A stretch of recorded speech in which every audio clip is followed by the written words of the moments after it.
Okay. Fine. Hello. Hello, what is it? Celaviedmai? I thought it was Celaviedmai. Everyone calls me May. I don't know why. M-A-I, May. Yeah. No, May's M-A-Y. It's also M-A-I. Y'all. Anyways, it's Celaviedmai. Yeah, second time here. Second time. Well, not. Well, yeah, kind of. In person, first time, but second time on the podcast. Second time on the, well, this is the second time on Charge It. What she did it was like 3. Yeah, she was. Back. This is the first That time I was charged it. Back in the Bro. day. Back in the day. 2 days. Oh man, fuck those days. Oh my man. gosh, I imagine. hated Zoom podcast. Zoom nearly killed the podcast. It didn't nearly kill the podcast. You think? Oh no, our podcast. No, specifically. it didn't nearly. It killed our podcast. Yeah, yeah. It was just it wasn't fun anymore. Yeah. Resurrection. But we're back now. Yeah. Bum, bum, bum, How bum. are you getting on? Yeah. Good, man. I'm so tired. I'm not gonna lie to you. I've been busy. I've been doing loads, traveling loads, and I always kind of envisioned myself traveling, but actually physically doing it is tiring. Traveling like out the country? Yeah, out of the country, like loads. Where you been? Oh, okay. Where haven't I been? So I've been to London, Berlin, Spain, Prague. What are you doing in all these places, Just? Music. Okay. So I was performing and stuff. So I did loads of festivals and performances abroad. Next week I'm going to London for an award show, and then I'm going to Belgium for another show. Jeez. Yeah. Busy. No, but you know, I'm fucking with the Matrix vibe though. Hey, do you like it? What's up with the Matrix? It's cold outside. That's Yeah. why. Bro, I left the office at 4 p.m. and it was already dark. I was Yo, like, fuck I was like, this it's time to go shit. to sleep, huh? I hate this time of year. Yeah. It's the worst. Every year so I wonder about this. depressing. Like I've been thinking about like actually like emigrating somewhere else warm for like the 3 months of like. Yeah, see, I've been trying to be on that vibe.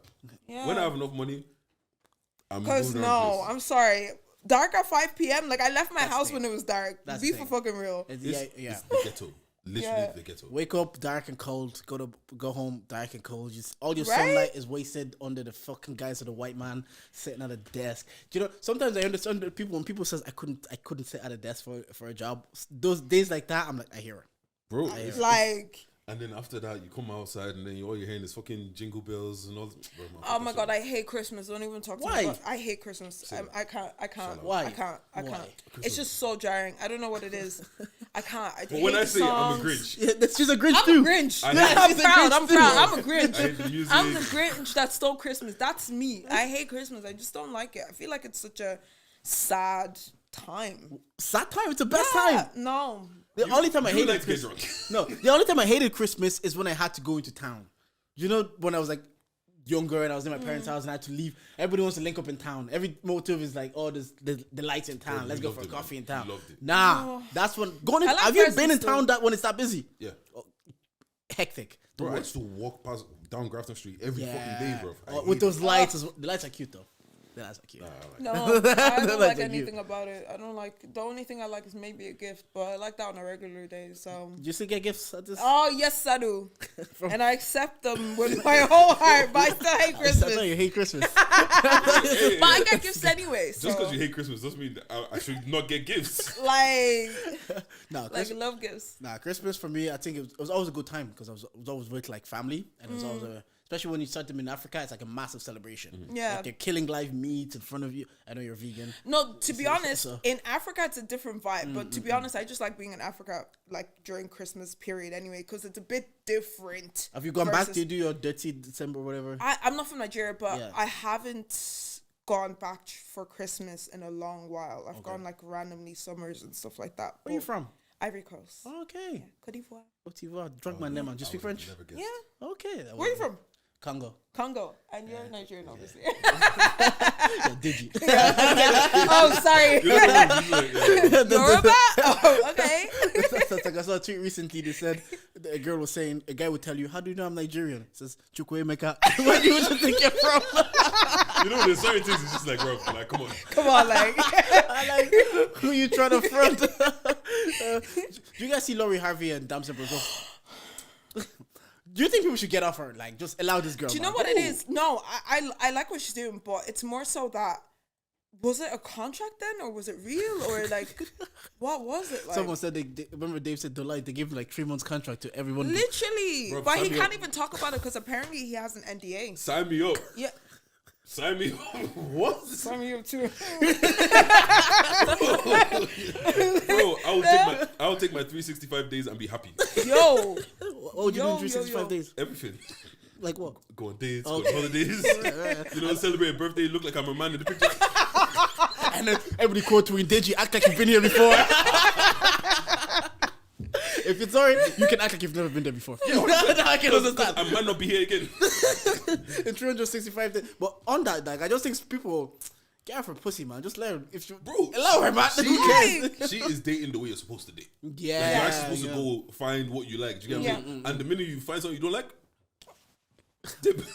How do you Drop date? it. How do you date? same way. I don't have time to waste. I feel like, you know, a lot of people are settling for things that they don't like, and they end up being resentful and angry, get married to someone, then raise kids, and the kids are all affected. It's just a long cycle of rubbish. So I don't partake in that personally. If I don't like what I see, I'm going. Yeah. Good night. And you date? How do you date? I don't. Well, working on yourself? Why? Yo, working on myself. Oh. Fair. See, what do you have to do? Mate, do you think you can work on yourself and date at the same time? Yes and no. Okay. Why yes? Cause you get to a point of like your healing and like self-work journey where you actually have to practically apply it. Okay. So I feel like for a certain amount of time, it's great, be on your own, like focus on yourself and whatever. But if you don't actually date, you can't really figure out what your flaws are and what you actually need to work on in a relationship. Because like working on yourself all the time, that's great, that's cool. You're on your own. Obviously, you're going to do well, but it's relationships where you find out what your triggers really are. So sometimes you need a date just to kind of see if you've really healed from that. You That's know? actually a good point. Actually, men often say women are distractions. Are men distractions? Everybody. 1, 2, 3, 11, whatever.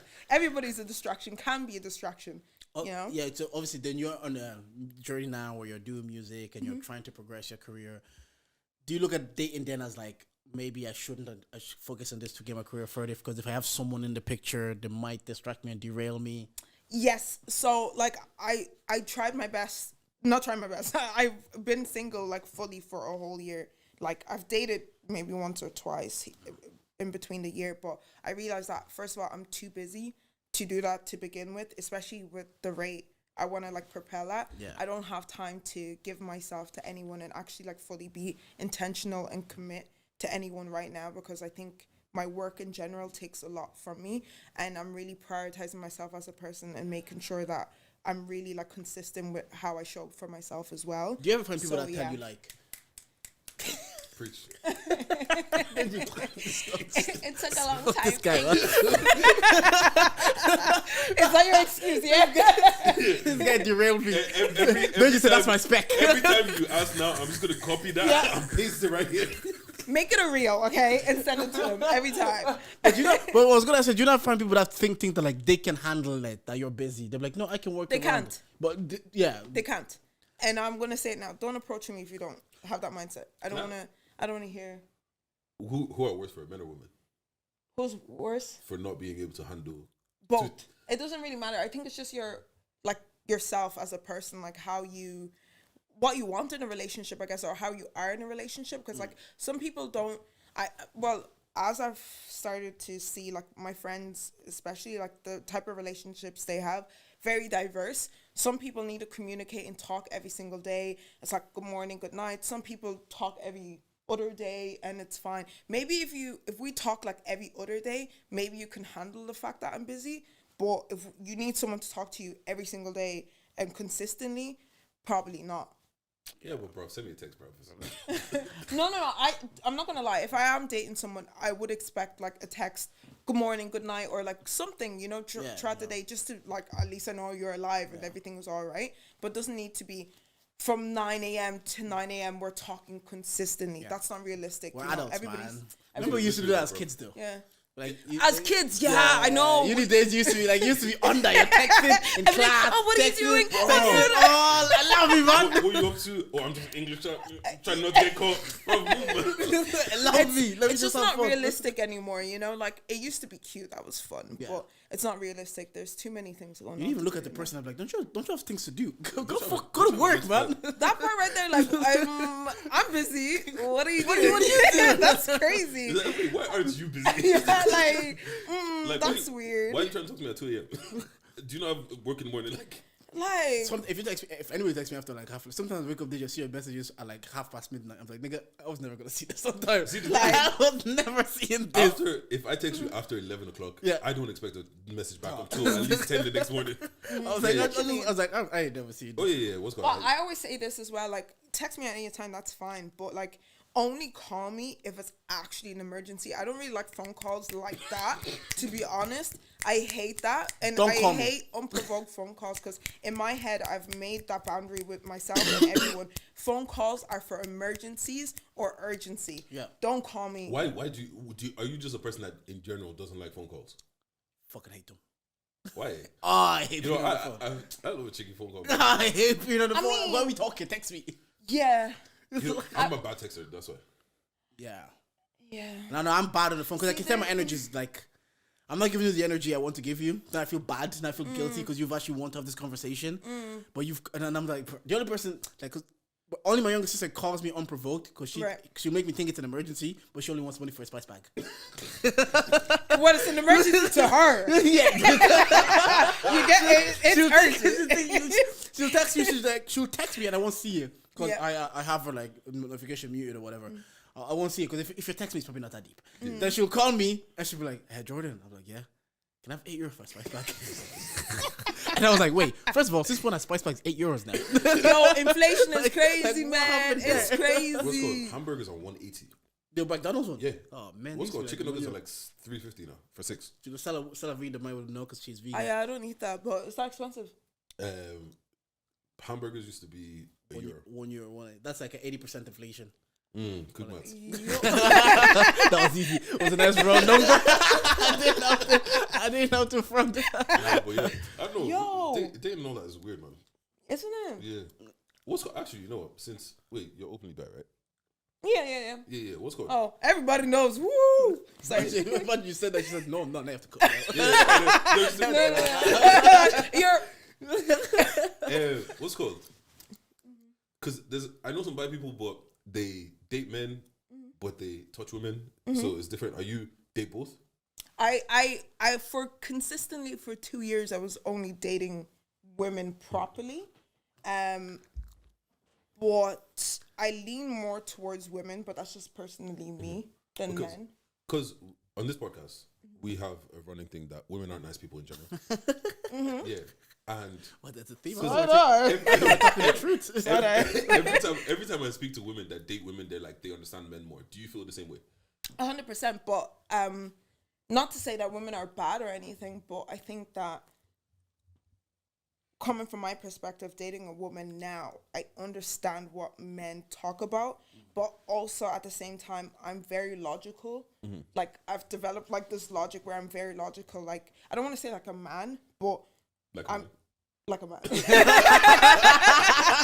I don't want to say it, but I'm gonna say it I'm not anyways. gonna say it, but I'm very logical when it comes to interacting with people, you know, sometimes. So I think in that sense, I'm similar with men, the way they think that way. So women can be very irrational sometimes, and it's a lot.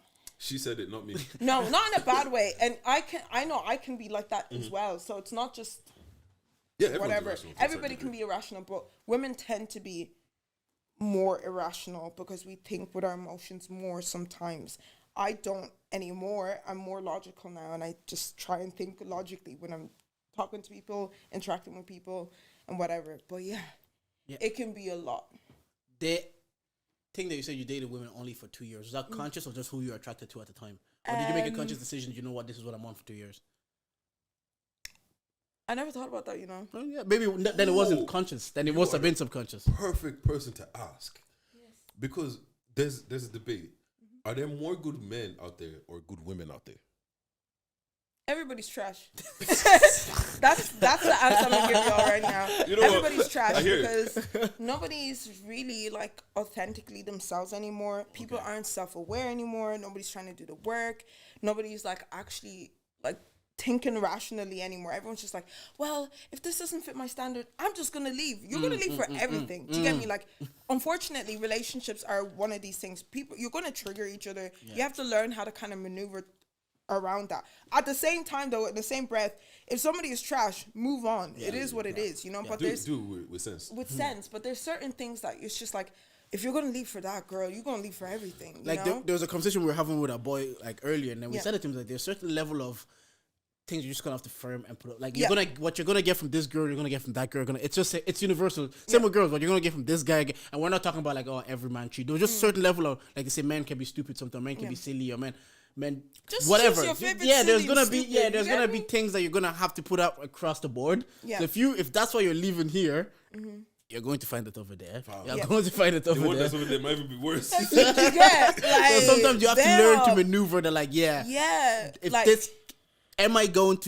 Can I overlook this? Not per se, and there's certain things you shouldn't overlook, but certain things you just have to charge it. It's really just like some things to the game. But you know what it is, as well. It's like I feel like we live in our society right now. We're in gender wars. It's city boys versus city girls. Yeah. So everyone is trying to get one up. Guards up. Nobody's trying to get hurt. Everybody's trying to protect themselves. You're not gonna really find love if you're still trying to not get hurt. Relationships are character building. Just take it firm. It's okay. Nobody died, bro. Like, at the end of the day, if you small heartbreak, you come out with a bit more character. Heartbreaks, I actually don't mind them because I feel like they're character building. Let me tell you why. This girl is crazy. No, let me tell you why. Because I feel like for me, anyways, when I'm in like a really dark, negative space, like after a breakup, it kind of propels me to work on myself like more, and I learn to understand myself a bit better. Not in a way of like, oh, come and hurt me so I can be inspired. Not like that. But it's more so I learn more about myself, and I end up like getting closer and more intimate with myself after that. So I don't really mind them. I just learn a lot about myself. Question after that. Once again, I've got some questions for you. You got a lot. Every time I see my favorite artist going through some shit, I'm like, that next album gonna be fire. Do you feel like your art is a bit more? It gives it a little bit a boost when you're going through some shit, or even just heartbreak in general. I don't think my art necessarily, but my like drive increases in overall as a person when that happens to me. But I've been learning and trying to not fuel my discipline and my drive from my sadness. Try to fuel it from other places as well. But before, because I always hear that sometimes like you don't have to wait to be in a certain place or a bad place to create art. You're just limiting yourself. But then again, Chance the Rapper told us how happy he was to get married, and we told him, shut up, man. He created art for it. He called the album The Big Day. We're like, this guy, relax. Who cares about your happiness, man? Okay, I hear that though, because Chance the Rapper was probably one of my favorite rappers back in the day. Me too. After, what album was it? The Big Day. Was it The Big Day? The Big Day. Oh, you're thinking of Coloring Book. Coloring Book was his last. Oh my god, that was masterpiece. But the one after that, that was The Big Day. That was The Big Day. That was the wrong day. Damn, that was the wrong day. The worst day, the baddest day, the hardest day. No, he told. I remember listening to him on Breakfast Club. He said it's because y'all niggas ain't married. You don't understand. Been married, still a trash album. I went back to it. I was like, this album is still good music is good music because you can sing. I think Soleil put up a little snippet singing that inspired by her man. Very good. I was like, you can sing about your partner and a song inspired by your partner and it can be good. Chance was just trash. Yeah, like that's all it was. Actually, what's some good songs that is like it's not from a place of heartbreak? Oh, like Cater to You, banger. Who sings that? Destiny Child. Yeah, oh, banger. I couldn't speak English then, Deji.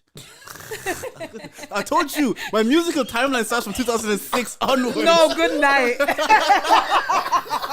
I didn't know English. Why was everybody laughing? The Destiny Child era, honestly, I missed it.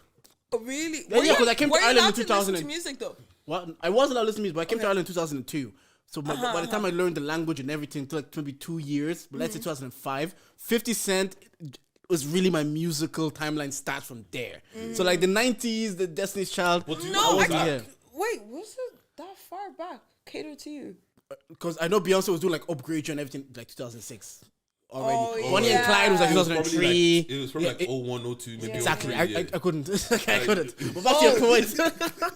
Back to your point. Some good songs. That come from like a good place, like a But love a lot and of the 90s to early 2000 songs were from a good place. Are you sure? Yeah. What, all the things your man won't do, that's not a good place. You and Marvin Abbey love that fucking line. I mean, it's Bro. from a good place from his side.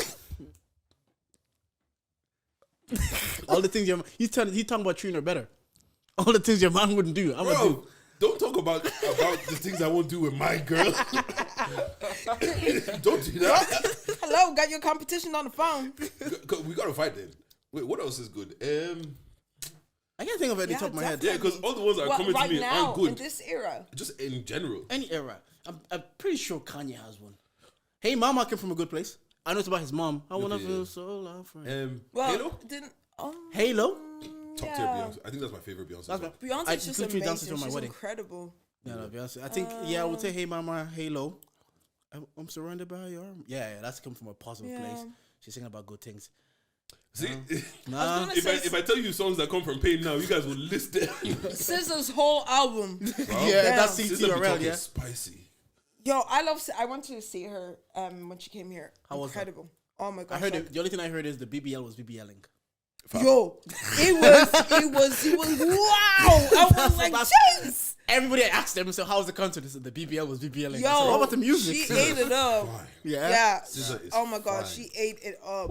She ate it up. Let me And the visuals as well, like the visuals that she used for performing were just so like SZA. airy. Like, I don't know, it's just so nice. All right, let me introduce the podcast, and I have a few questions for you. Yeah. We do a general quiz here Okay. on charges to the game. Wait, do you have our merch with us? You have a what? Do you have the merch with us? I have it with me. Okay. Yeah. Pop. So we do a general quiz here, 5 questions each. You Okay. have 2 lifelines. When I'm asking questions, Okay. Digi can help you out. Okay. When Digi's asking question, I can help you out. Okay. If you do well, you win some free charge at merch. So I love freestyle. let's introduce the podcast. Over here, and do this quiz. gifts. I love kids. Anyways, we are here. We are charged. This bang. is the podcast with the highest level of analysis the culture needs. I'm Uncle J, but you mans call me Jordan, and I'm here with You know it's your girl's favorite voice, Big Ditch, nigga with the Midas touch. who else we got here today? Salah. Right, so 5 questions. Will I go first? Yeah, go for it. I'm gonna go first. Nicki Minaj's debut album is called Pink Friday. correct. What can be found in the middle of the Canadian flag? Pine nut. No, it's a maple leaf. Oh fuck. Yeah. Dongle has a podcast called If I Speak. Who famously coined that phrase? Ooh. That I know this one. footballer man. You can ask Deji if you know that. the manager of Jose Mourinho. yeah. That's 3 for 3. 3 for 3. You want to play rough? Huh? Say hello to my little friend is a quote from which movie? The Godfather. Oh, close. Scarface. Scarface. That's close. Last question. So far, you got 3 out of 4. Ronda Rousey was a champion in what sport? Who? Ronda Rousey. Ronda. Yeah, Rousey was a champion in what sports? Sport. Hey. That is. Sport, eh? Gymnastics. I don't know. Running. No, you guys don't Did you just say running? running. That thing with the stick. Ronda Rousey was a champion in mixed martial arts, MMA. I don't know her, man.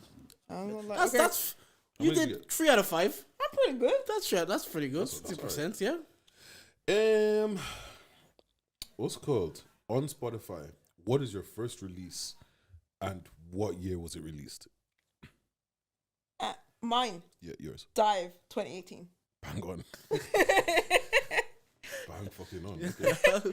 I love that song, so I know. How old was Princess Diana when she died?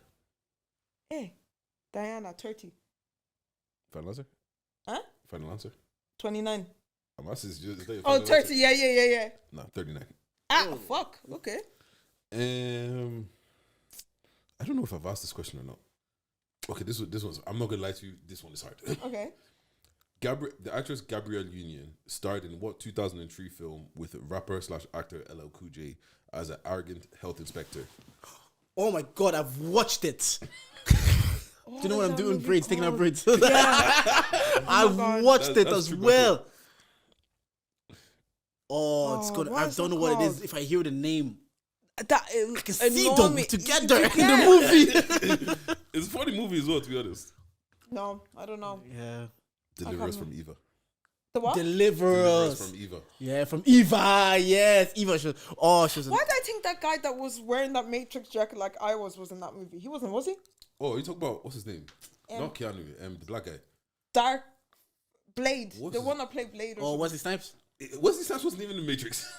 Not Matrix. He was wearing a Matrix jacket. I think it was Blade. Or Yeah, something. he was yeah, at Blade. Wesley Yeah, Snipes, yeah. Wesley What's that? Snipes, yeah. That's what, 3 questions? 3 questions. All right, I'll try you an easy one. How many times did 50 Cent get shot? I know this one. 9. Yeah, bang on. What's that? That's 4 questions? Yeah, 4 questions, one more. Name 2 boy bands out of Ireland in the past decade. U2. The script. Past decade. Oh, decade. Yeah. The script. Yeah. You can get the script. And Chasing Abby. I can. Who? Yep. You have to. You don't even know that they are. I check them out. Chasing Abby. They're real. Okay, That's you know real. what? I'll give it to you. Oh, I picture this Irish. Yeah. Yeah, I was gonna say picture this. Wait, for what's you. the name? Chasing what? Abby. That's 6. I think that's Musical band. Crazy. Yeah. Yeah, 2016 from Tullamore. Yeah. Do you have a song with them? No. They're really big, like. Oh, swear, crazy. Yeah. How many? Wait, so you missed Eva and you missed. I think that's it. No, she missed Eva and Diana's age. And Diana's age. So that's 6 though. 3 6. 3. Is that maturity? Yeah, fucking. Yay! I love gifts. Thank you. Thank you for pulling up. Sometimes I tap into your lives. I find them really entertaining. Oh, thank you. I tapped into the live, I think, with Jaffa once, and you were talking about how you don't feel the man them kind of either jump on the music or support you or are supportive as they should be. Why is that? Because they just aren't. Is there anybody like specific that you were like, I would have liked to? I called Jafaris out. Like Yeah. I told him, and he was like, that. What did he say? I think he said paraphrasing. I love you, Jafaris. I think I've mentioned him the last time as well. I hope he didn't take it personal, but I think he said I don't make music for niggas. Yes. So, I don't really know what music for niggas is. I know I'm kind of an alternative babe, so I don't know. What is music? What What else? would you classify as music for niggas? Violence. Because I'm thinking of BBB right now. Violence. I'm not, but he's not a violent guy. That's true. Because that's So- true. He's a very wholesome guy. Wait, actually. can I pause this for a second? Is he actually stopping making music? I heard that on Bar for Bar that he's Because stopping there's making no, music. there's no way we can allow Jafaris to stop making music. Yeah. Is he actually stopping? That's what they said on Bar for Bar. That's what they said on Bar for Bar. I don't know if it's Really, to pursue his music, his film stuff, right? You're asking the wrong people. for the wrong people. So We don't have. you have insider them on live. information. You have them on your lives. But let me tell you something. I'm not gonna mention his name, so you can start from here if you want. But something about music that people don't understand, it's so emotionally draining, and you get to a point where you envision yourself being at a certain level, and if you're not there, it just drags you down, and you might just want to quit do music. You know, so Has that happened to you?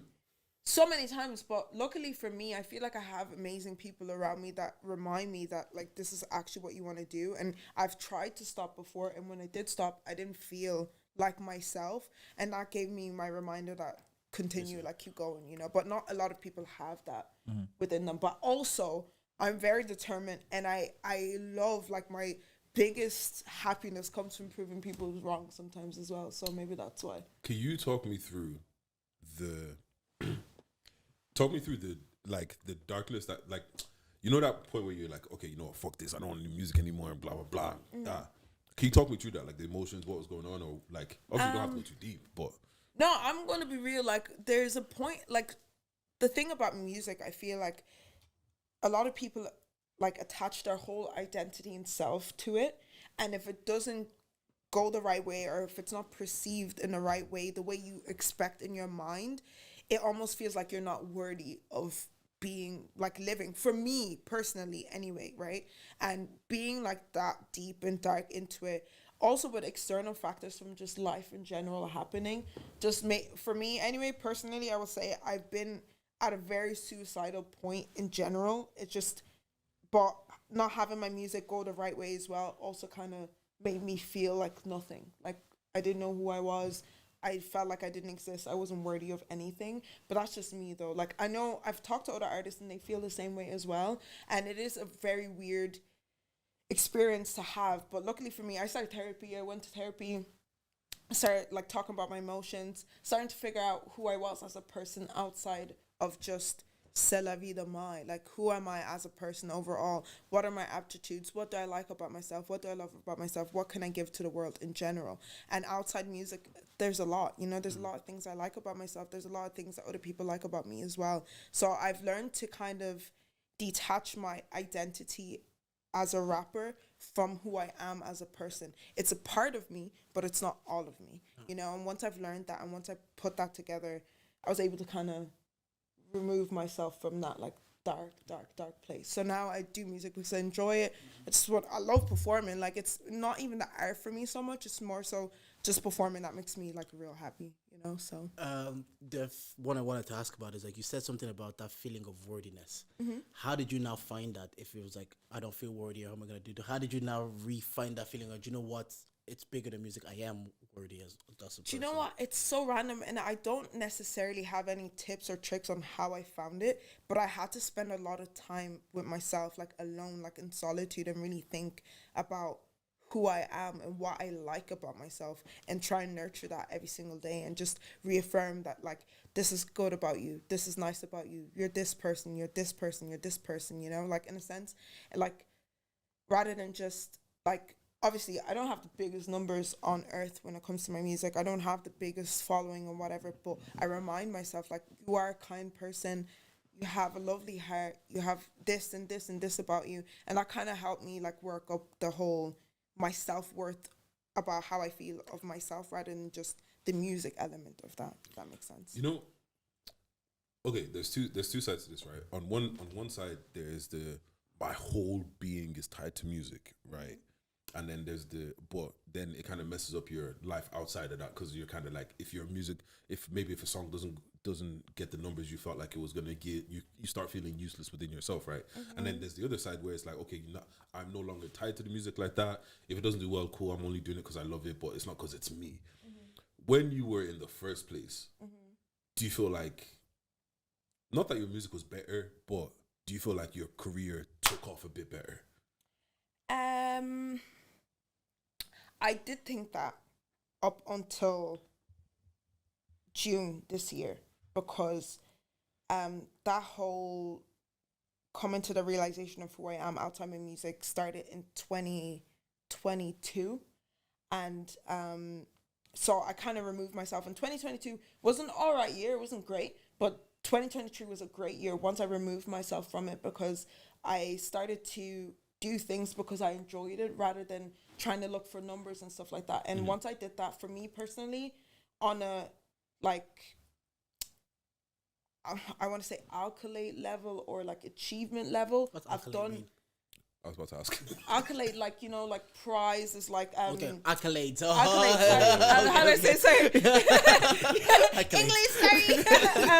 Yeah, on that kind of level, I feel like I've done so much better. I've done incredible things this year personally for me, more so than I would have back in the days when I was more ego driven, I would say. I'm not ego driven anymore. I do it because I genuinely enjoy it. But back then, everything was ego driven. I know that for a fact. I need to be better than this. I need this, da da da. I'm not like that anymore. Where did ego come from? I think people just naturally have ego, you know, and I'm not going to lie. I think especially as African people, we have a lot of pride and ego, whether we want to admit it or we don't want to admit it. And I was really driven by that so much because I just wanted to prove, don't get me wrong, I still want to prove people wrong without that, but it's not my main, like, reason for doing what I do. Yeah. Whereas, like, before when I started, I think I had a lot of ego and I just wanted to show off and just show people that, like, look, I'm this and I'm that and I'm this, you know. Now it's more so I just like doing it, like, it makes me happy. I was got a question here. Can you, because I see you in this weird way, because the thing is, there's a part of me that I know I can get toxic, but when I get toxic, bruv, I'm efficient. then there's the other part. It's like, yeah, but life outside your efficiencies, then shit. Do you feel like you can dip in and out? Yes, easily. I think so. But I try my best when I catch myself trying to be a little bit toxic. I try and remove myself and ask myself, why are you actually doing it? And does it actually matter? That's what I normally ask myself then. But what if you dip in and shit starts popping off? no, like genuine, because that's a genuine question for me. Because like, okay, right, imagine you're in life right now, you've got a lot of shit to do, like you're not the most productive, but you know if you go into this dark place, fam, that shit gonna get done and it's gonna get done well. Do you dip in? I think. But what's the consequences of that? Yeah, that's what I was gonna say. You have to find a way to channel that energy without going into the dark place. Because I think it's kind of what we were talking about earlier. It's finding about a way to create good art without going through pain. Like I think you have to, because if you can only, again, Hosier, I think Hosier had one of the best albums 2016, 2017, but he was going through it. But I'm like, for you to recreate that, you have to go through that to give us that. Like I understand what you're saying. That like, what if you find that you're most efficient in your toxic space, or your work best in your toxic era? Let's be real. I think most people kind of are. Like, you know, people that are doing like essentially like really, really, really, really well, I think lean towards their like darkness a lot. But I don't know. Like, I'm just kind of chill about life these days. I don't really care. Like, you know. No, I hear you. Because for me, I go into it's almost robotic where I stop caring about everything. Like I'm emotionless, but I start going through the motions. And when you start going through the motions, like you're not thinking about what you're doing, you're just doing it. But the thing is, when I'm like that, I'm horrible to be around because I've damn near got no personality. I'm just calm. Wait, next thing. Do you get what I'm saying? But then how does that affect your relationships? It affects all of that because now things start breaking down. People start thinking I don't give a fuck. People start doing this and that. And I'm like, yeah, I care. Like I do care, but right now, like bro, I'm trying to make this thing bang, innit? I hear that, and there is always a period in your life where like you need to isolate and really, really focus, but you can still do that with a lot of like good intentions and still treat people so well. And I think dipping into that like negative, like dark side, toxic side, you lose a lot of people in that process. I've been there, and it's not a nice feeling because you end up feeling alone anyway. Yes, you have all the success, but you're alone. Yeah. What do you have it for then at the end of the day? How about we do it until we pop, and then once we pop, then but it might be too late. But then it's so hard. It'll be so hard to switch back again. And then by then everyone will be so tired of your shit. Fair enough. An element of greatness is that selfishness. Like, it's a sacrifice of selfishness. Like, you hear people to say, I missed my kid's birthday, I was sleeping in the office. Like, it's damaging. Their kids don't know them. They're missing soccer practices. They're missing recitals. And an element of greatness is sacrificing personal relationships. But you just have to, I guess, hope that people are understanding enough to know you're chasing a dream. And then again, a lot of that is result, because the people that I hear all of that, like I miss kids' birthdays, these are like very successful people. These are people providing such a certain lifestyle that gives them the leeway to do that. But if you're maybe missing a big birthday or an occasion for the pod, they might be like, that pod that you pay to do. Look at it this way. I think like the way you communicate with the people in your life is really important. Like, you know, like you need to make sure that first of all you pick people that understand what you're going through, and like you need to be intentional about all your connections. And even if you can't show up for certain things, take intentional time out for those people and like reaffirm them and reassure them that, look, I am here for you, but right now I need to focus on myself. Like the friendship group I have right now in my life, like it took me a long time to get those friends, but they're so understanding and they know that it's nothing personal. If I go off the grid for a bit, I'm focused on myself. I'm trying to get somewhere, but doesn't mean I don't care about you. Doesn't mean that I don't wish you well. Doesn't mean that you can't call me at any point in time. No, you said don't call. Emergencies only. I hear that fully. And in friendships, we don't see our friends that much anyways. Like, maybe you're one of your best friends, you see them like once or twice a year.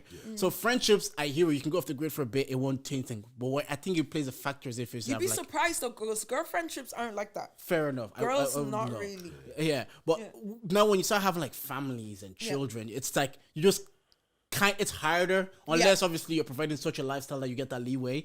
But with friendships, I can maybe be more understanding. Like, you know what? Celaviedmai has a goal. She's trying to be the biggest artist in Ireland. She's focusing on that. We're friends. I can admire from a distance, check in every now and again. Calm. But if it's a partner, to get that leeway, we have to start. So they have to start somewhere. Again, it's a chicken and the egg. You know what I mean? Something's got to give. I understand, but just it's harder to find that understanding in someone that wants your love and attention. Yeah. And then your children, you are literally their parent. Like, so it's like, See, you this is what gotta I'm be saying. there. Y'all gotta date partners that just suit your Yeah, lifestyle. we say this all the time. Simple as. We say just pick Simple someone as. that suits who you know who you If are. you're someone who needs to be outside and network and whatever and and you're dating a homebody, that's your fucking problem. Yeah. Like, you chose that at the end of the day, you know? Like, the homebody needs to understand, I need to be outside. If you don't understand I need to be outside, then I will. Yeah, and You know? Or come outside with me. I don't know. Yeah. I think what you said even earlier. So, where did you envision yourself to be that you're not? Right now? Yeah, because you said it was frustrating you.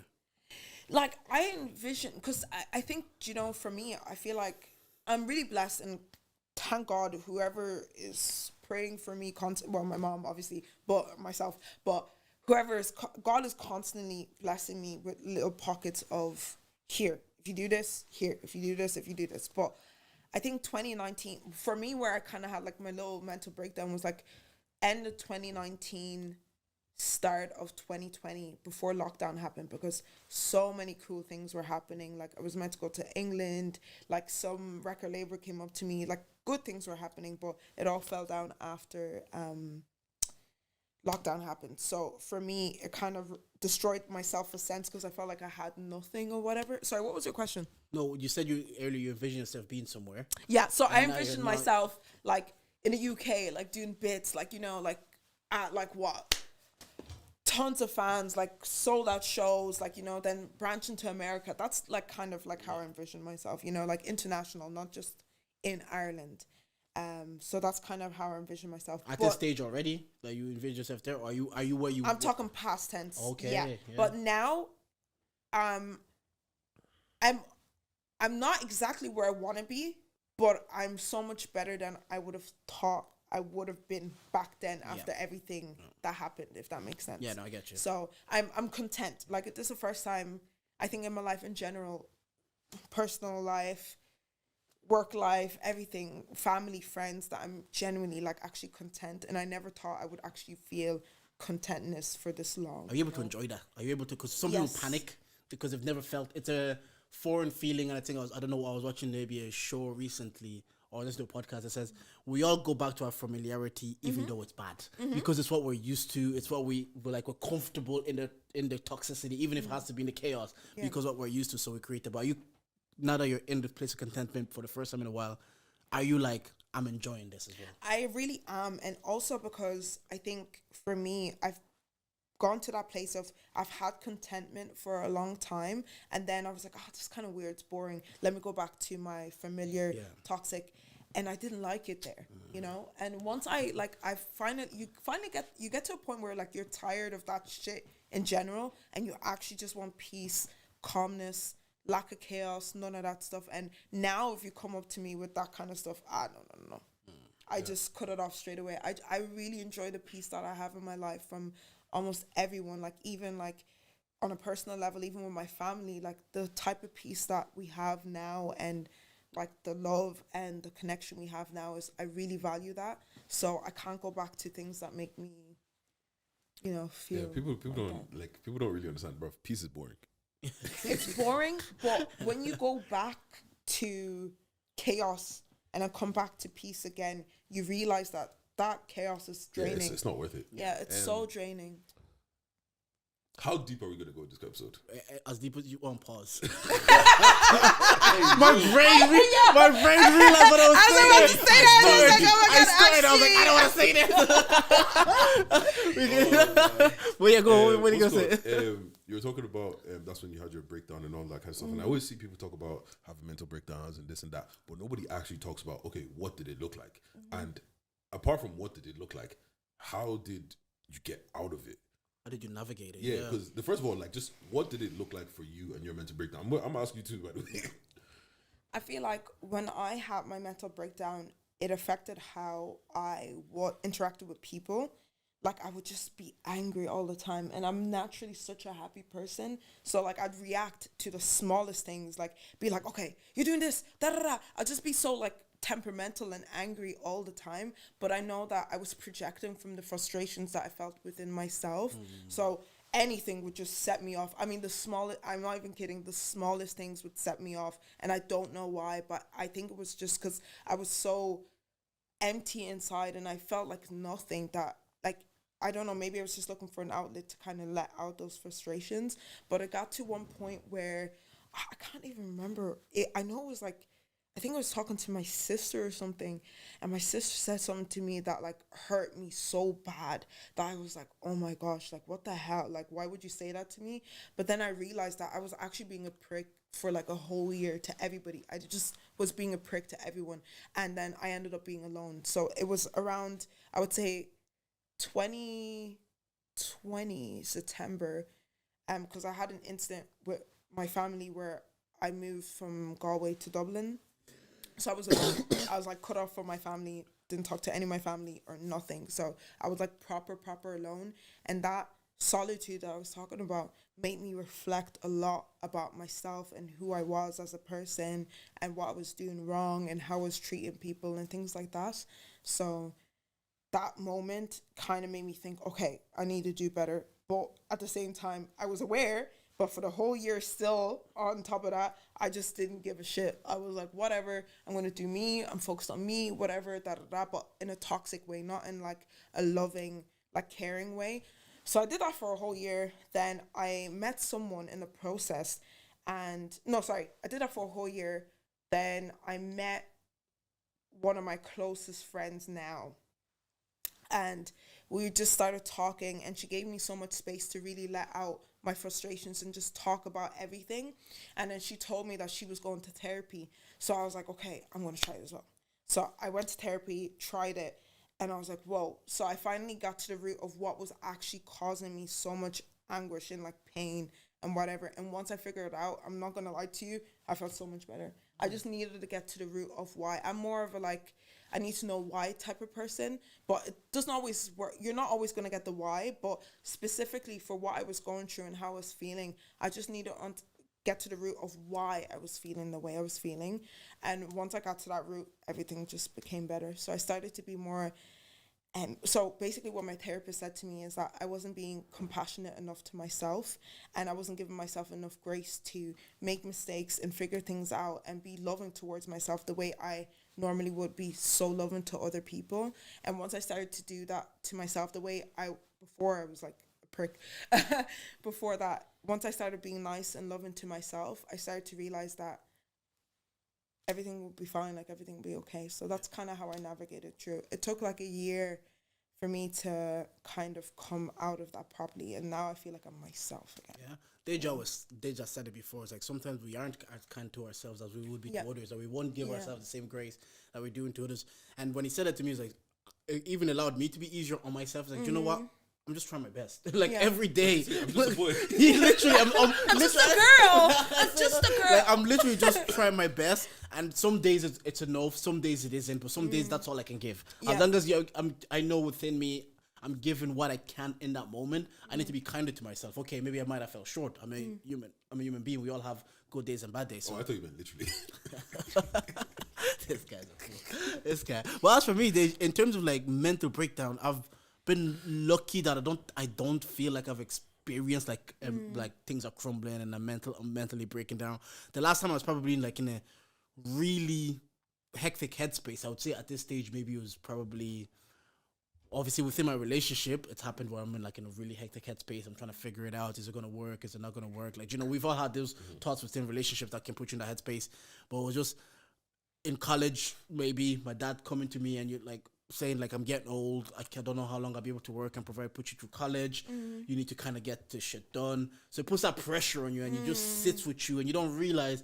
And the day when I finally finished, like I honestly felt like relief, and I was like, that feeling of anxiety and pressure and stress that just stayed within me. I thought that was just normal. I thought that was just how I am. I thought I just feel this. This is my being. But that day, kind of the burden, let's say, I don't think it led me to be a place where I was mentally like scrambling or in a bad state. It was just, it was like the first time in a long time. It was like the first time within 5 years, I generally felt lighter. I was like, that pressure of disappointing my dad and this feeling like a disappointment, it's finally gone. But I think that's really it for me. Other than that, I try my best. I have barriers. I know, like you know yourself with my employment situation. I know, okay, this is gonna happen. Let me act now. I try my best to always be like, what's coming down the pipeline, and how can I rectify it today, so I don't have to deal with it as much of a mountain in 3-4 months. And that's I just put those little steps in place to help myself. No, makes sense. What about you? I actually forgot the question. You said what was like a mental breakdown look like for yourself, or when you're going through shit, essentially. Or have you ever? Yeah. Yeah. It's weird, right? Because like I don't get those like, oh my god, I feel so sad. Yeah. I feel whatever. It was weird. Like I remember I moved out. Left Galway, came back to this side of the country, left my house, moved out, and was living. This one I was living out in Finglas. Bro, I don't know. You know what it was? Yeah, I actually, looking back, I was mad lonely back then, man. Because like I didn't have, like, most of the people like that were my friends and shit. Either were somewhere else, were in Galway. Because I was in Galway. I was out 3 years in, got out. So like a lot of my friends, like people that I was closest to back then, they were out on that side of the country and shit like that. Bro, it was just like, and then on top of that, oh my god, that's when I started hating my job as well. Bro, I was just like, bro, I have to get up and go to this job. I was showing up 40 minutes late. I just stopped giving a fuck. Bro, I remember I used to walk from Stevens Green to like O'Connell Street, even though I can get the bus right around the corner, just because fuck it, why not? Because like I knew I was going home to just go do nothing in it. And then, but the thing about me was that when I would feel like, oh my god, this is so bad, I'll be like, stop being dramatic, man. That's not being kind to yourself. You know what I mean? That's instead of, you're just saying, like, instead of actually sometimes feeling that, and you just like, stop being a bitch, man. No, but you know what? The thing is, it feel different if, like, how can I put this? It feel different if I felt it like it was in my whole body, and I was like, oh my god. It wasn't really like that. It's more like it's a tingling feeling, and it's like, bro, if you're being dramatic, man, like you know when you look at yourself, it's like, is it really that deep? Yeah. So yeah, just like that, and then like other times it's just like, you know what it is? It's just the will to do nothing. Do you get what I'm saying? Like you're just there and just like, so yeah, today, innit? And then the day goes, you go through the whole day and it's like calm. Then you go through the whole next day and it's like calm. And then you know it's one of those ones where it's like, bro, remember when we were driving? Yeah, remember when you were driving from? It was me, you, and Dave, and we're driving through Blanche. Yes. And then I said, Yes. So I was like, that was when I realized I was a pussy. Like that's when I fully realized I was a pussy. What did you say? Because you know what it was, yeah. There was a point where I was mad suicidal, and I was like, I can't take my life because I'm scared. I was like, you're a pussy. Like, I kind of want to leave, but I'm scared. That is crazy. That is crazy. But no, because that's when the thing is, when you don't want to be here, that's how you realize how safe your life actually is. I hate you that you made me laugh at this. I hate how you this guy is so silly. Bro, no, but like I'm joking, but I'm being serious. Like, bro, when you realize that I don't want to be here and you can't take yourself out, and you're like, bro, man, like just a local car, just this guy is silly. but then after a while, man, you just.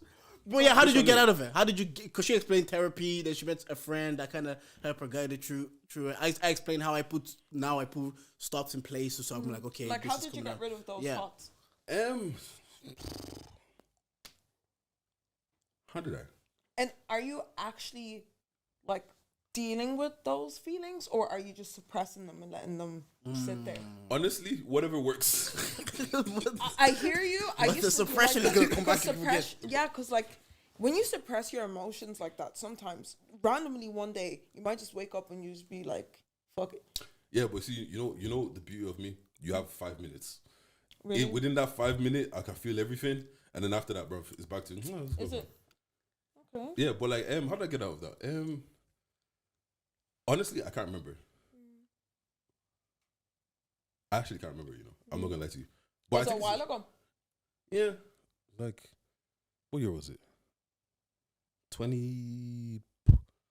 I want to say maybe 2017-ish. Okay. Yeah. But like, it was just one of those things. Like after a while, you just kind of like you just start doing things. You start just trying out different things.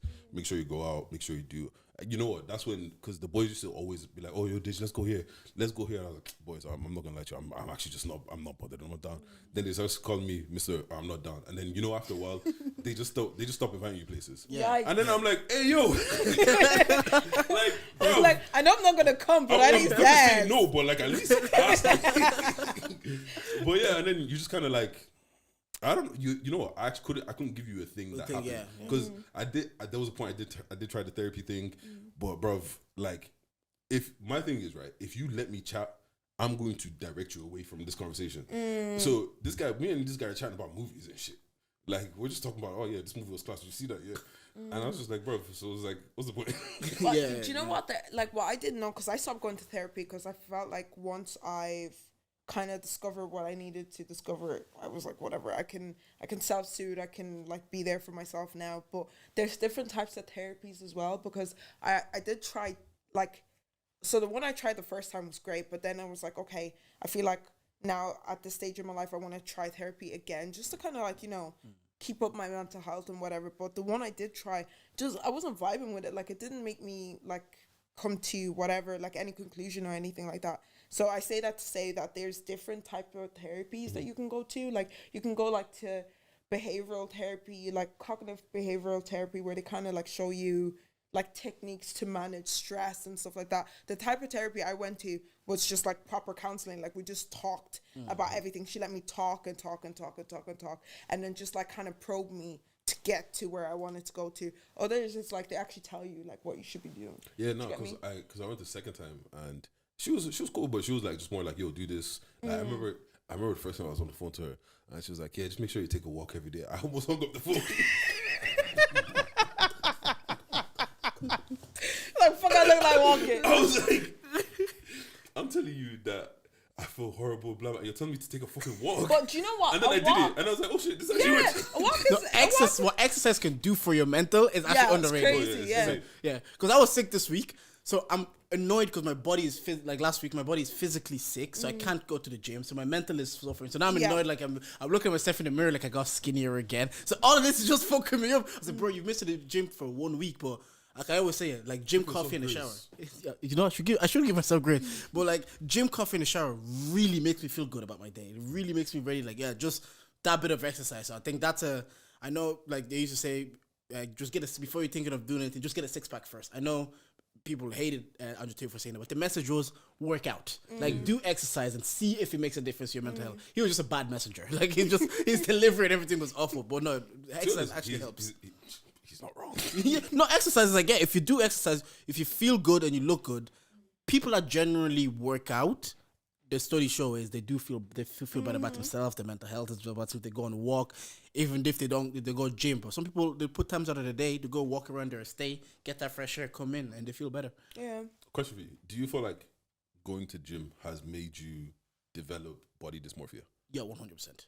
100. I missed the gym for a week and I feel like everything was gone.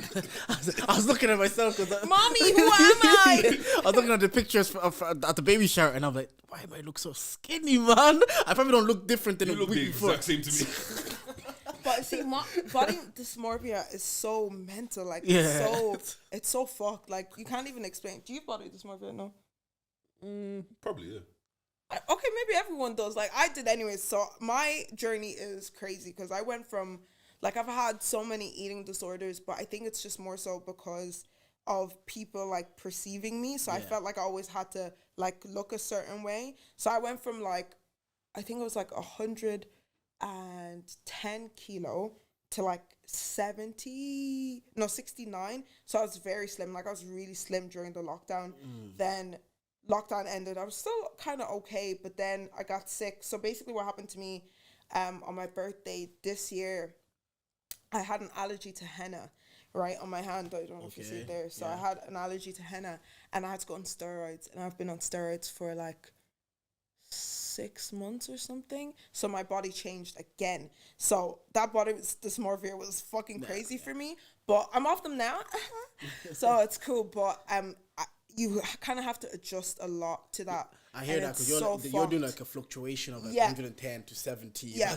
Like my one is like I just feel like my gains are gone. My body. I just feel like my gains are gone. But no, that would definitely mind fuck Yeah, someone. If you're seeing your body change that Yeah. drastically in such short spaces of time. It's fucked. 100%. But like I hear that, but like a lot of guys, I feel like have body dysmorphia, but they don't really talk about it openly. Oh, It's guys just get like, ashamed about talking about everything. They'll tell you as a man. Oh, yeah. They'll say as Go a to the man. gym. If you feel that way, don't just work out. Because you know Eat what it is, healthy. yeah? 'Cause- it's a safe space here, guys. By the way, safe-ish. No, but with me. you know what it is, yeah? Like, because for some people, I'm like, some people I know that has never been happy with their body, yeah?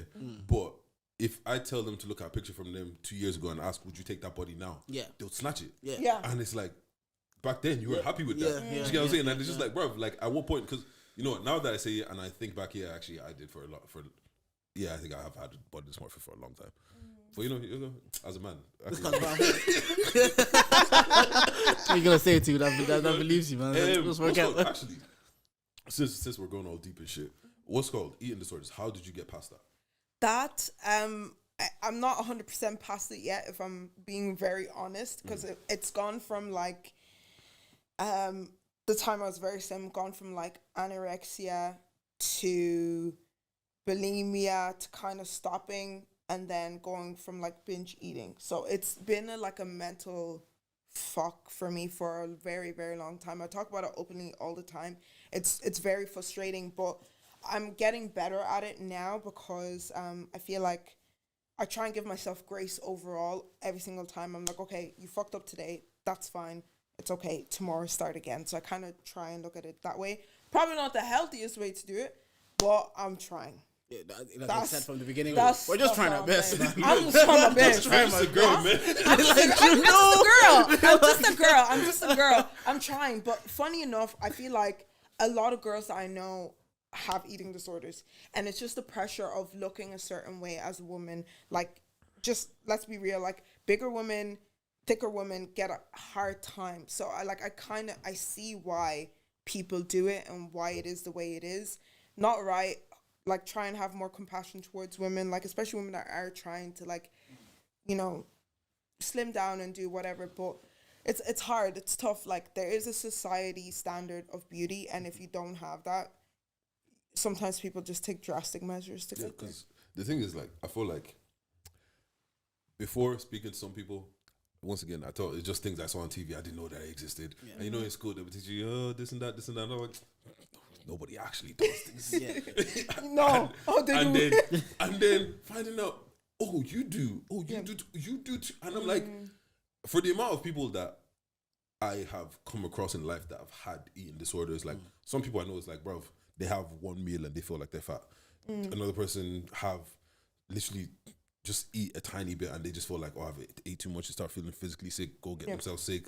Some people, like, girl in school just being like, she pretend to eat around people, but she didn't really eat. Until one day, one of her friends was like, yo, I've only seen you eat 3 carrots.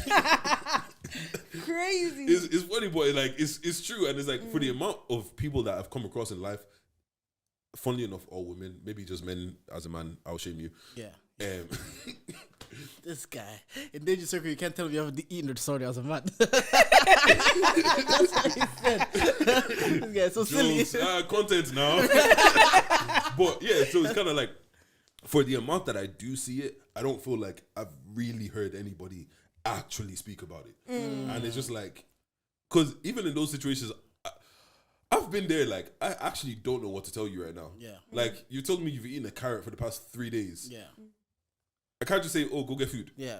Like, yeah. so how, like, if someone approaches, if someone approaches me with that, from somebody that has dealt with it or is dealing with it, how do you actually approach that?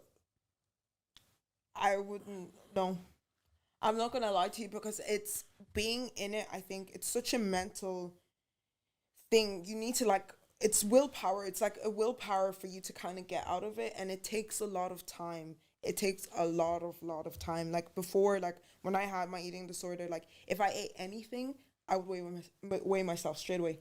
Anything. And I remember it came up for me on Snapchat from like 3 years ago, where I was just taking videos of my body and like doing like flexing, like looking at myself, because I used to be like bare hench. But anyway, like, yeah, I was a gym mom.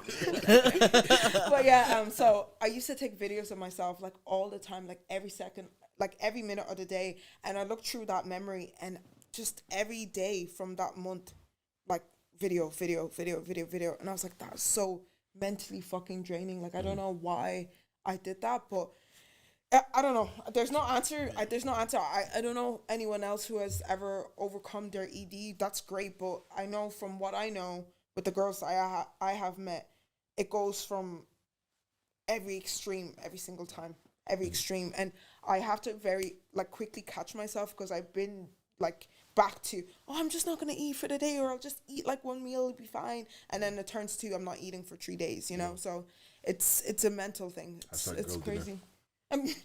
Girl dinner is eating. Sorry. Bro, it's an eating disorder. Bro, I don't care. It's true. It's an eating disorder. Girl dinner my ass. I was trying to this one girl, yeah. I asked her, what'd you eat? I told you don't date. I can't chat to people again? Oh, sorry. Anyway. I like that though. I'm trying to catch you up. Bro, I'm sharpening this thing. I'm chatting to this girl, yeah. I was just like, yo, so, yeah, what'd you eat today? I was like, yeah, I got food. I was like, what'd you eat? This girl tells me like 4 chips. Oh. And like, cute. I looked at her like, 4 chips?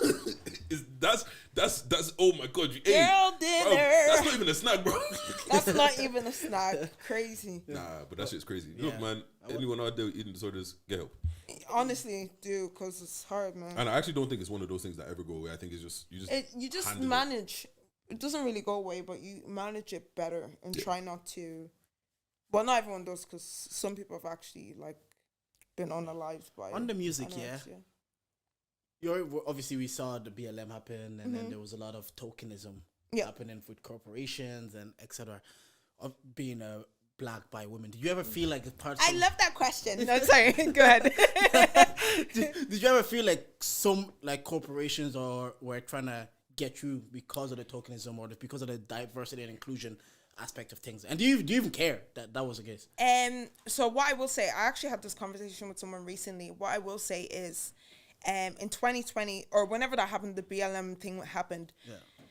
It was a lot because I did the march in Galway, so I set that up and whatever. I was getting death threats. That was great. Twitter. Death threats. Yes, Twitter is a scary place, man. Bro, don't just why would they give you death Sorry, threats? guys. I think I have an ADHD. I need to get an assessment because my mind skips so quickly. But anyway, they were giving me death threats because it was during COVID and everyone was like, "Oh, you're so selfish, you fucking nigger." Anyway, that's cool, whatever. Yeah. But during that time, I started, like I said, my awakening and that awareness and whatever started. I started to realize that if I jump on this wave, I could be like a superstar. Like, I could get into those places. But I started to realize that what's going to happen is they're only going to ask me about racism. It's not going to be about my music. It's not going to be about anything outside the fact. Instead of yes, musician. I'm not a fucking activist. Don't ask me no nigger questions. I don't care to be asked those questions because I can't. My personal use. Do you get me? Like, I experience this every single day, but I don't have not factual knowledge or numbers or anything. So you're asking the wrong person. There's people who are activists. I can only tell you my own life experience, but it gets to a point where I'm tired of talking about it because let's be real, you're not going to do anything for me. You're not going to do anything about it. Don't talk to me about it unless you're actually trying to help me and my community. Let's not be talking about it. Go talk to the other man them that do activism. It's not for me at this point because it is what it is. But basically around that time, so many people, and I mean, like, if you see my Gmail, whatever, it was full. Hey, we want you to do this, da da da. And I'm like, oh my God, this is really cool. Oh, also, would you be able to talk to us about BLM, da da da da da? We want to show that we care and we want to help and diversity. I'm just like, shut the fuck up. Like, y'all niggas don't care because, like, when we used to live in Galway, there wasn't even one nigga working in Pennies. And not to say that Pennies is a life job. I was looking for a job. I know, remember, you said this all the time. You're looking for a job in retail. They weren't hiring nobody there. So let's be so fucking for real. Except all of a sudden, he just got one job and he was looking fly. Pennies. No. He was working in one of those other places. What was it again? It was one of the fashion places. I can't remember. Yeah, Might be Top Man. But yeah, Yeah, but that's different. They're a bit more like diverse already. But Pennies was not diverse in Galway. Let me tell you something. They were not. So when they're approaching you, saying all of this, saying like, "Oh, we want you to work for us, but if you do this for us, oh, we want you to work for us, but you have to say, you're kind of like trying to make our company more diverse, and we've realized that we haven't been da da da. We would love you to da da da. Shut the fuck up. Like, at some point it just got tiring. Like the first couple of ones was like great, like, you know, I felt great because I was like, okay, I'm actually making impact, like, you know, like I'm gonna help my community, da da da. Then I started to realize, actually you guys are doing it for your own gain. You don't actually care about us. Fuck that shit. So when that happened, I toned it down altogether that year. I didn't do anything. And I got loads of opportunities. I'm not gonna lie to you, I could have blown up in a different type of way, but just for my own integrity and morale, I didn't do it because I didn't want to be known as the activist rapper. That's not me. And the minute you do something that they don't like, you're gone.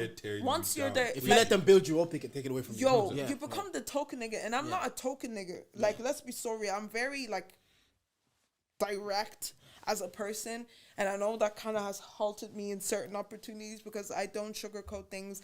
I'm not about that. I believe in equity. I'm very fair in everything that I do and say and whatever. But when you're a token person, you have to act a certain way, and it's so not authentic. It feels weird. It feels disgusting. And there's certain spaces that I try to navigate in, but it feels so weird, and I just don't go. Like, I get invited to like some cool things where I'm just like, I'm not going because I don't have time to be like, oh, like, no, I'm not. Yeah, but how much of it is playing the game though? I hear that, but there's certain things that I feel like you can do and play the game that where you can still be authentically yourself, and you don't necessarily need to be the token person. Do you get me? Like I know enough now to know when it's beneficial to kind of play the game, but there's certain instances where it just doesn't. It actually halts you from actually just being an artist. You just become the person that they call every time they need someone for diversity. Not because they actually care about you, not because it's actually going to give you a platform or nothing. They treat you like Mariah Carey. They'll put you on ice, and then October comes, they'll defrost you, parade you around, put you back in the freezer. I'm not the person. Don't call me.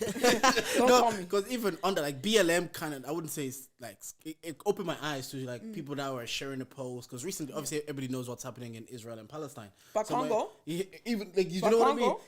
So my Muslim friends were like, you man's like, my black friends are saying, my black friends are not sharing this. You guys are not talking about Israel and Palestine. When it's BLM, you guys were in the forefront. Someone said that to you? Yeah, of course. this was the conversation. But I said it to them, I was like, I know, like, once I share it, I just share it and I go back and live my normal life. I do, it's like, I feel like I'm doing it for self-appeasal. Like, I feel good about myself. Like, oh, look, I'm sharing. So I get their point. They're saying that, like, if humans share things that are unjust, why are you guys not sharing this? But after that incident to you, there's such a fraudulent feeling about it personally that I'm like, I will share this, or I'll see people that will share it, and I know they're not about it. They don't care. They've shared it to look good in front of their followers. I saw that, and I was like, I don't want to be that person. Yeah. I don't want to be the person now. I'm sharing, but after I shared that, what was the real cause? Again, that was the back and forth I had with my friends, and I was like, I've seen it from that side where I feel like you're using BLM to look good. I feel like you're using BLM to look a certain way, or the tokenism, and this is your way of looking like I stand with you. But for the most part, you don't really care like that. It's not that. Most people use that for their own personal gain. I'm not, like, genuinely, like, if I say I believe in something, you're going to see me stand somewhere like where it's supposed to be at. If I know personally that I'm not going to be standing and fighting for something, I'm not going to share, I'm not going to do anything. I just won't partake in it because it's so fake. Like, I know people are always like to artists or people who have a platform, oh yeah, but share because you have a platform and other people will see it. If I don't believe in something, I'm not going to share it. I'm not going to lie to you because it's fake to me. Do you get me? But on the Israel note, I did share that, and I genuinely have a lot of empathy for people. Sorry, not Israel. Jesus Palestine. Christ! I know what you mean. The Israel-Palestine. The Israel-Palestine thing. Sorry. I did share it, but at the same time, at the same breath, I'm going to go to the march. That's the type of vibe that I'm on. Do you get me? Like, I'm not just gonna share it and not do anything, you know. But and I hear you. Like, if you're not actually going to partake in it or do anything, don't. Do you get me? And it's fine. Yeah, because I don't. Like, if I'm being completely transparent, because I genuinely don't really post. Jordan tweets sometimes, like, me and my brother, the only time you see us talk on our stories if we're trying to sell tickets. Apart from that, I don't post. But the thing is, like, obviously I empathize with Palestine and and everything that's happening and stuff like that. Of course. But I caught myself. I was about to, but then I was like, why are you just posting this because everyone's posting it? Yeah. Or it's like, it's not like you don't care. Like, I do care, and like, but what's my post gonna do? Yeah. And as soon as I finish posting, what am I gonna do? I'm just gonna go move back onto the next thing. Yeah. And you get what I'm saying? And it's like, because the thing is, I'm not gonna post everything that I see. Yeah. Am I just gonna pick the most thing that's like, oh, I really support, or everyone posted this thing, let me post this thing as well. Do you get what I'm saying? So it's kind of like, I'm always in between two minds about it. Like, same. That's same. On one hand, because the boy that said that, from his point of view, I fully get it. Like, yo, like, at the end of the day, all of us are kind of powerless in this situation, and it's just to show, like, okay, this is what's happening, and so they can't, bro. First of all, we're going to talk about Israel and their propaganda, because, bro, these men are doing thirst traps as propaganda. Okay, have you not seen? Did you see that picture with the blonde hair, blue eyes lady looking up? I was like, what's going on? I'm just like, this is your propaganda. There's a picture of like some real pretty white lady, green eyes, looking up and dressed as a soldier. I'm like, stop this, man. And it's taken by like a professional camera and everything. Bro, like, allow me of this. Them man are using AI to try and you know you're down bad when you're trying to use AI to do propaganda, bro. Crazy. Yeah, but like, so it's just kind of like, it was one of those situations where I'm just like, I don't know if like I think I might have ended up posting, but I don't even think I did, because I'm just like, it makes me feel like a phony. That's it. I'm the same. That's fair. Yeah. Like, you know. Can I ask though? Do you guys think if there's something happening in the world, whatever, if it's hashtag Me Too, BLM, Israel Palestine, if someone doesn't share that, do you then look at them funny? Like, do you then kind of be like, why aren't you sharing? I wouldn't even notice that you didn't share. Yeah. That's the thing. I wouldn't notice it, but see, I'm really about like, I hate calling myself this, but I'm a justice warrior, right? Yeah. Like, even if I don't necessarily share anything, I donate. Like, you know, or I show up to the march, or I do that kind of stuff, because I do care. I really care about people, and I care about people's well-being. If you don't, and if you don't have empathy for someone, that's you. That's a you fucking problem. I hope you heal, and I hope you end up like caring for people, you know. But like, I just realized that people are different, and it is what it is. And if we focus too much on the negative, we're not focusing enough on actually doing what's right as the powers that we do have as people who are empathetic, you know. So just focus on that. Focus on sharing love and being a kind person. That's all you can do. Yeah. And 25th of November, you're starting a tour. Music Get tour. your tickets now. Where are you touring? So, where am I touring? Galway? No, sorry. Dublin, Cork, Galway, Limerick. Okay. And how did that come about? Yo, I don't know, man. They called me out and said, yeah, let's go, man. It's kind of cool. Shout out to MCD, man. Thank you so much. How does that make you feel looking back? What, 5 years ago, you're thinking, right, I'm this, I'm going to be this, I'm going to do. And now that, granted, you might not be where you envisioned yourself back then, but it's like, you can see that, before the journey, the path might not have been as clear, but it's clearing up. You're starting to see the footpath a little bit. Yeah, you're going. How does that feel now? Like, that's because people have shows, but tours is different. Yeah. And it's so cool that people do. I think like I do. Gliders did it this year. Now I'm seeing you do it now, so it's cool to see. Like, I think Celo did one as well. So Irish artists are doing tours of like Ireland. I was like, man, this is. I used to pray for a time like this. I know, like it's cool because I feel like the music industry has changed so much, and I feel like now people actually value musicians, whereas before it's like, what are you doing is fucking cringe, like, you know. So like now it feels like more real. It feels more like an industry. There's still a lot of work to do, obviously, but I feel happy. Like, I'm excited because like I'm working with people I actually really like, and also I just like performing, so I don't like anything performing related makes me happy. Like, I feel good. Yeah, no, I've said it so many times. I think it's sometimes we're at a spot now we focus where we're not, instead of focusing that like we have Irish artists touring, we have Irish artists charting, we have Irish artists performing at festivals. That's for me, that's so fucking cool to see. But sometimes it's like, again, because England is 1 hour across the pond, we look at like, oh, but we could be there though, and we're not. We don't have a cent or day. They have so much black people. They have so many resources. Yeah. They have so much more than we do. And I think people keep forgetting that. Like, they're light years ahead of where we are. We are the first generation Black people in Ireland, and if people actually get that into their head, they would understand that it will take a long time for us to get to where we've said this many times on this pod. We need to be realistic, but I think also, with that being said, that sense of community needs to be built a little bit more, where I feel like there is quite a division still in the music, in our industry, I would say. In what way do you mind? I think a lot of people have big egos and they need to drop that, because it's not how it works. You get your little 15 minutes and it might be gone very soon. Let's just be real. Some people have come up and their shine was great and it was good and whatever, but it dies down very quickly. And I always say this, your 15 minutes is not always going to be like so long. It might be like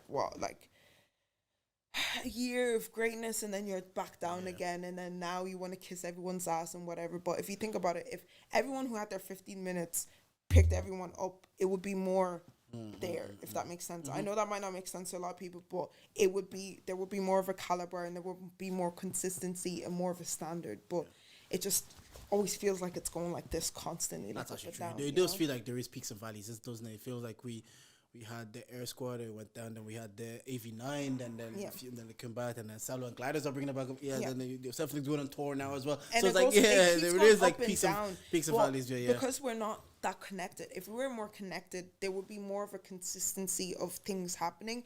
But I will say, like, I feel like Gliders are doing an incredible thing. Like, I feel like when I look at Gliders, they have like their own community, and they really have a community, you know. And even Cello, like, I think he got today. Yeah, shout out Cello, man. Rio Ferdinand. What the fuck? Rio Ferdinand Foundation. I saw that. I was like, as a United fan. Yeah. And I was maybe over the last 2 years, like with Gliders, with Cello, even Fortune going #1. I feel like I'm seeing a bit more consistency. Yes. Now, again, I wasn't paying that much attention until I have a podcast that people are gonna come and talk about. But now I'm seeing that, like, okay, Cello charted, Gliders charted, Fortune as a #1 song. You're going on tour around Ireland, and it's like, okay, seems to me that that consistency it is building now. Don't get me wrong, and I love all those boys. Like, shout out to Cello as well. What I really love about Cello is, like, he's such a community person, and he's so not. I'm not gonna lie to you, Cello. I thought you were a prick before until I met him. I'm gonna lie. I was like, oh my god, he seems like he's an asshole, but he's such a nice, down to earth guy, and he really cares. And if more people were like the way he is, I think we'd have a great industry, because he just cares about the art and helping people, like, excel, you know. So what are you looking forward to most from this tour? Doing the songs that I didn't get to do for a couple of years, because I've been doing like so many hype sets. So some of my like slow jams and stuff I haven't done. So yeah, I'm looking forward to that. I think it'll be. And for us, like, cool. What should we expect? Ass shaking. No, just okay. We'll be there.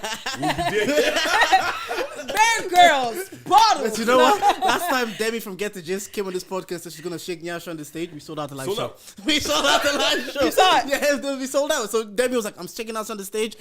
All the man then bought tickets. Guys, people were calling us, yo. There.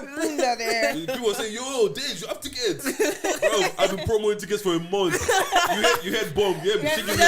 All of a sudden now you're interested. I'll be there. Yeah, we'll be there. I'll be there. No, see, I want to take you guys on a journey with this tour. This tour is quite sentimental to me, because I want to show you where I started to, like, the middle, like the breakdowns in terms of what I had, and then to where I'm going. So it's like a journey of who I was to who I am. Will I be surprised by the production? Production in what sense? The production of the show, like, or is it going to be you rapping on stage? Oh, sorry, no, I have a band. Like, I have a full band. Okay, I have a full band. Nice, Sorry. nice. I forgot to mention that's not just me and a few special guests that you guys might like. Okay. So yeah, it's gonna be exciting. It's gonna be fun. I can't wait. Also, I'm gonna announce the opening act soon, so keep a lookout. It'll be cute. And you know what I found out recently that was cool about you? You say, Simba, I'm surprised to see you. I don't know how nobody know that about me. I was like, because Simba was on the podcast, I'm surprised and I was like, to see you. How are we supposed to I was like, that's cool. Yo, you know what's crazy? Let me not talk too much. Anyway, someone out there hates me and they don't even know that I'm on your tag of your song. That's so fucking You crazy, said, babe. that's me. That's me, and you don't even know it. That's crazy. That was cool. Not me on your song. You're gonna claim my word. I'm waiting. Wow. Let the Let song them do blow, numbers, yeah. innit? You said you didn't want to give me a feature. I'm there though.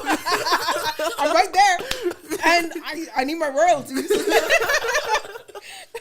Y'all hate me, but I'm on Simba. That's crazy. Yeah, we good? Or I've got one thing, but no, bring it up. all right, cool. This video, little video, yeah. Oh, it's of me. No. Oh. I was like, please, I didn't do anything. What the fuck's happening here? 1 second, because football wants to try and do nonsense. All right, you guys ready? Yeah. Mm-hmm. All right, so it's morality test. Okay. Oh, but why are you not playing though? That's the question. Yo, technicals. Yo, Jordan, plug something. This guy. Anyway, Come to my show November 25th in Whelan's, Dublin. and what about the Galway people? Yeah, what about the rest of the dates? Fuck all y'all. No, I'm just joking. I need to actually look on my phone. I think it's the 9th in Cork, 15th in Limerick, and 16th in Galway. Have you performed in the hometown yet, Galway? Yeah, Galway's my hometown. I'm scared. Yeah. First time back or? Yeah, first time back performing there. I haven't performed in Galway since 2017. Damn, Yeah, it's a long time. Crazy. that's cool. Yeah. All right. What time it is? Let's test your morality. You are home alone late one night getting ready for bed when your sibling unexpectedly drops by.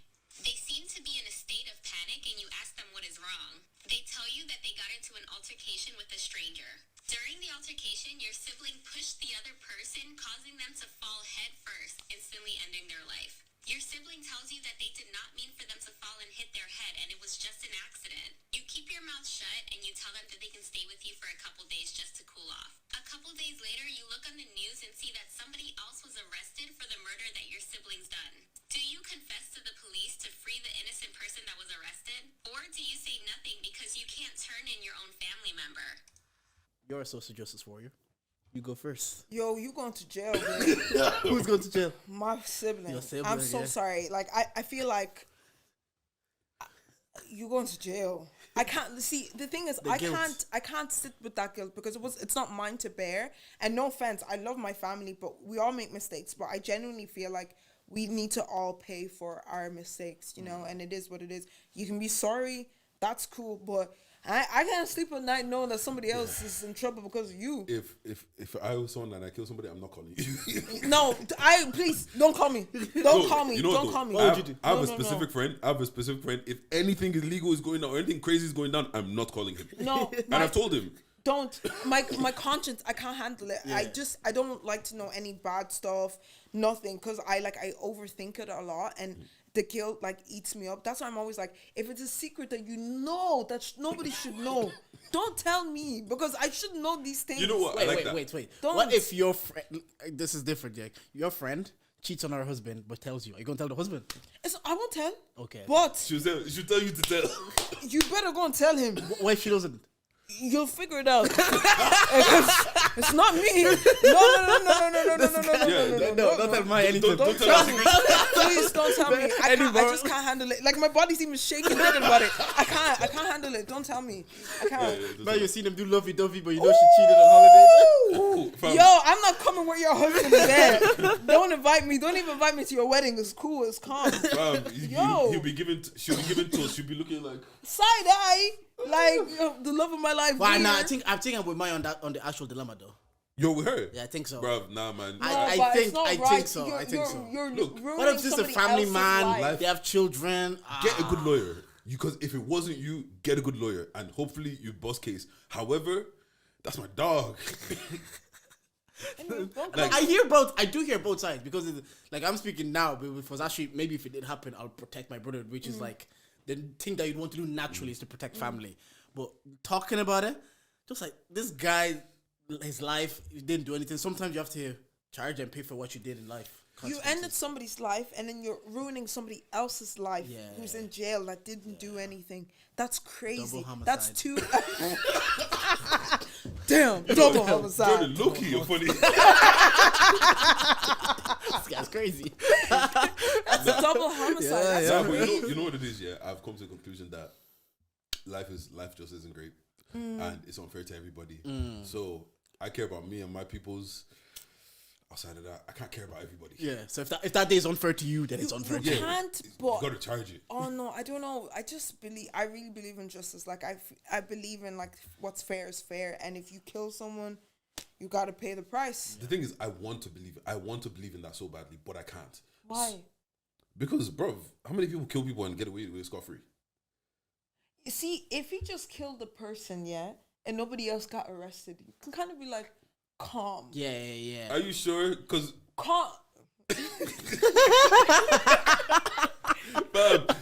she will drag you by your collar and take you to the police station. Like, do you know that period was like just stay there and cool down for 3 days? If 3 days pass, nothing happened, I can be like, yeah, go on. But if I just saw like some guy, college student, whatever, I'm like, brother, this guy doesn't deserve this. Is why I don't watch the news. This is why I don't watch the news. This is why I don't find out. Because, brother, but you know what it is, yeah? Once your brother tells you that, do you know, I haven't gone through like a pregnancy scare. All you see now is pregnancy tests and everything. Like, you don't watch the news, but if the minute your brother tells you that, you just be scrolling, you see it. Your mind will just attract yourself to it. The thing is, but you know what's going to happen is there's going to be uproar.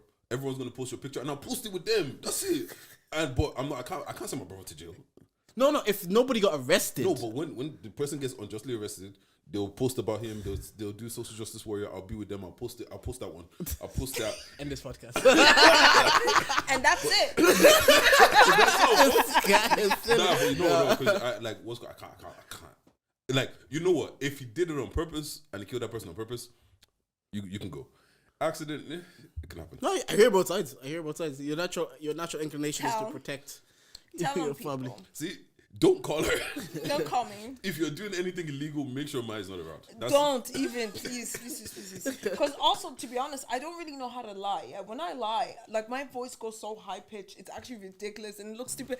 Like and then and I don't know why I can't. That's what I like. Even when I used to lie to my parents just always knew because I'm like, right. so awkward. Like, yeah. That's it. Mai, thank you for pulling up. If you ever want to pull up and have a chat with the boys, always make sure you guys comment below and say you want me as a guest. There you go. And other than co-host. Okay. If you made it to the end of the pod and you didn't like anything we said today, well, you can charge it to the game. Thank you for listening.